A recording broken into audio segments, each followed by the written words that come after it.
cálculos para la determinación de proteínas se basan en el método Heldal, el cual se puede realizar de diferentes maneras. Vos te vas a tener que concentrar en esta parte del método.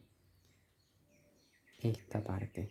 En esta parte se basan los problemas, porque acá, bueno, está un balón con agua que sirve para el arrastre de vapor, y acá está el digesto, es decir, cuando la muestra se digirió, es decir, el nitrógeno orgánico de las proteínas se transformó en nitrógeno inorgánico y está acá contenido en forma de sulfato de amoníaco, que después se neutralizó con una base fuerte y se calienta a altas temperaturas para que destile. En la destilación lo que ocurre es que se produce amoníaco gaseoso. Amoníaco que sería NH3, ¿no es cierto? El cual contiene el nitrógeno que tenían las proteínas. Entonces, acá se desprende el amoníaco gaseoso y acá se condensa, es decir, pasa a estado líquido y cae dentro de un Erlenmeyer con una solución ácida. Entonces, para calcular los problemas hay que concentrarse solamente en esta parte del método. Lo que ocurre es que el amoníaco decanta dentro de una solución ácida, la cual puede tratarse de diferentes ácidos. En el caso de que se trate ácido clorhídrico,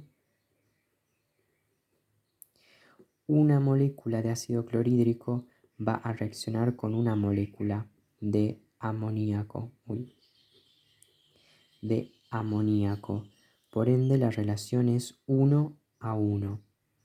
Ahora, lo que se hace es que se conoce la concentración del ácido.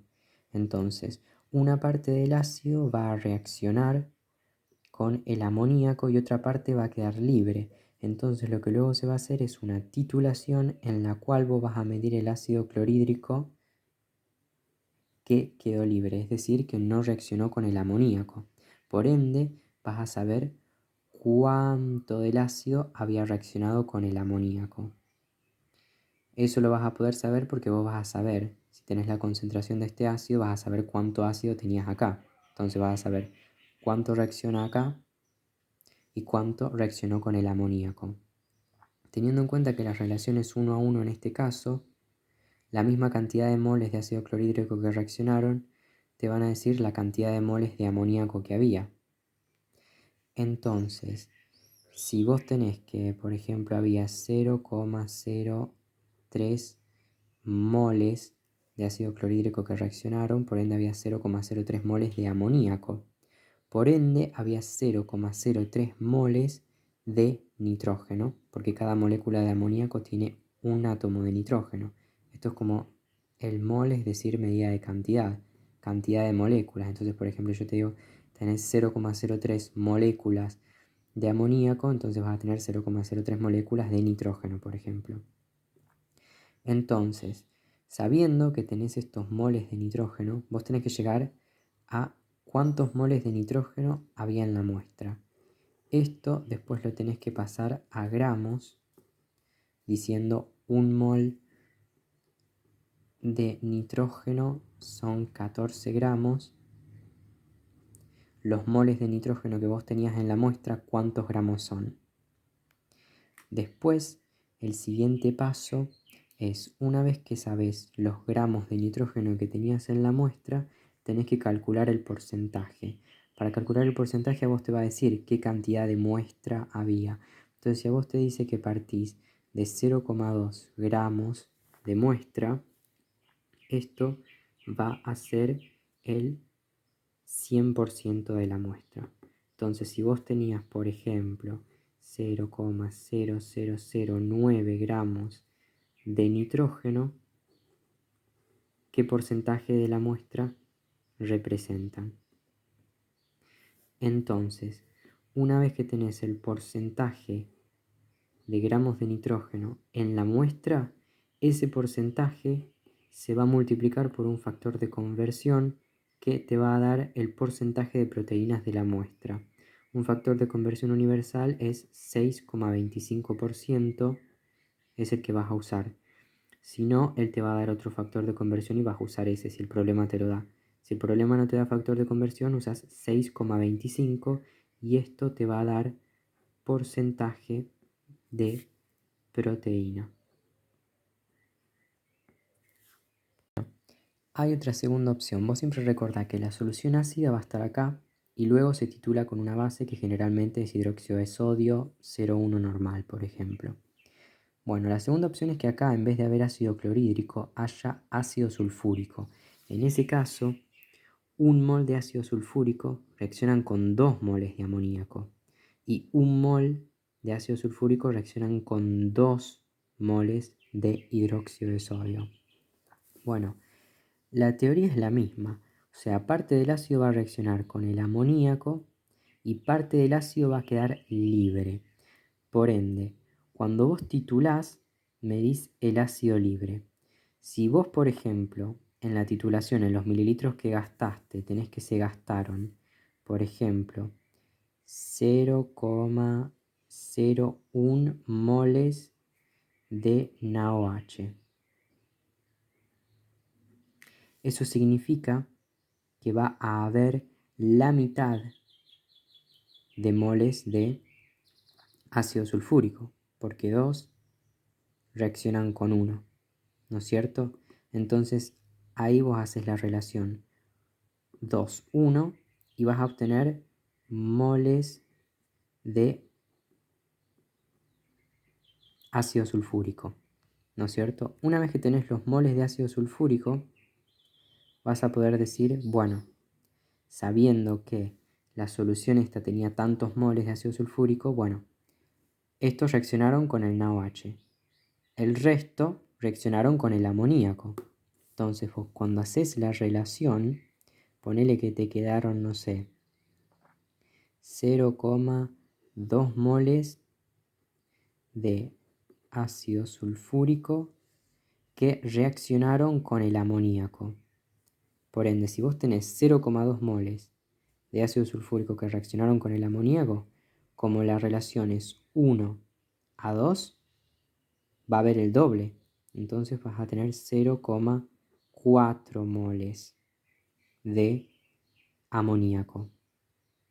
¿Por qué? 1, 2. 0,2, 4. El doble. Por ende, bueno, acá vuelve a ser lo mismo. Tenés moles de NH3. Por ende, tenés 0,4 moles de nitrógeno. Y ahí volvés a hacer lo mismo. Lo pasas a gramos, esos gramos lo pasas a porcentaje de la muestra que representan y después lo multiplicás por el factor de conversión dándote el porcentaje de proteínas. Ahora hay una tercera opción en la cual en el Erlenmeyer hay ácido bórico, que sería este. Entonces ahí es diferente, porque lo que ocurre es lo siguiente. El ácido bórico, un mol de ácido bórico reacciona con un mol de amoníaco. Bien, la reacción es 1 a 1. Lo que se forma es esto y el anión borato. O sea, fíjate que acá tenía 3 hidrógenos.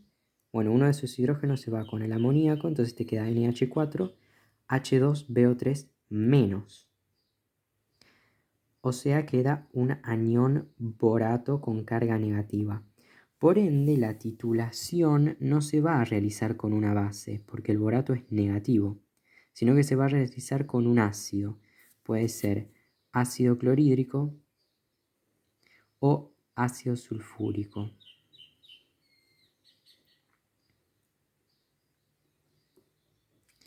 Bueno, entonces se titula con ácido clorhídrico o ácido sulfúrico. En el caso de que se titule con ácido clorhídrico, la relación es 1 a 1, porque un mol de ácido clorhídrico reacciona con un mol de borato. Y lo mismo para equivalentes. Ahora lo que ocurre es que probablemente el problema te dé ácido sulfúrico. Entonces vas a tener que tener en cuenta esta relación. Un mol de ácido sulfúrico reacciona con 2 moles de borato para cuando hagas la relación, ¿no? Ahora, si lo pasas, entonces si te da la concentración del ácido sulfúrico que va en la bureta, ¿cuánto se gastó? Bueno, si la concentración de eso te lo da en molar, vas a tener que hacer esta relación. 1 mol de ácido sulfúrico reacciona con 2 moles de borato. Si la concentración te la da en normal, quiere decir equivalentes cada 1000 mililitros de los mililitros de ácido sulfúrico que se gastaron de la bureta, entonces la relación es 1 a 1, porque 1 mol de ácido sulfúrico son 2 equivalentes. Entonces 2 equivalentes. 2 moles de borato son 2 equivalentes, porque cada mol es un equivalente y un equivalente. Entonces ahí te queda 2 a 2, o sea, 1 a 1 la relación. Entonces ahí es fácil. Entonces volvés a hacer lo mismo.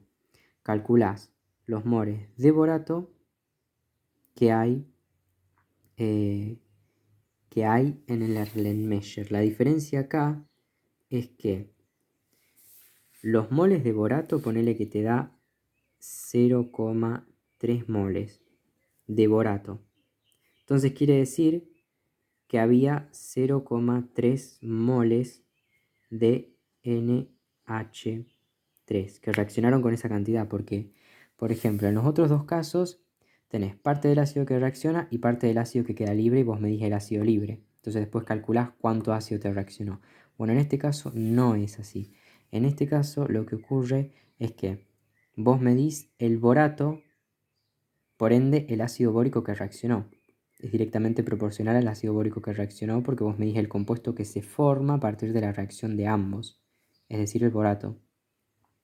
Entonces, si vos te da 0,3 moles de borato, quiere decir que reaccionaron 0,3 moles de ácido bórico, por ende había 0,3 moles de amoníaco, por ende 0,3 moles de nitrógeno, y ahí, bueno, de nuevo, lo pasas a gramo, calculas porcentaje y después lo multiplicas por el factor de conversión que te da porcentaje de proteína.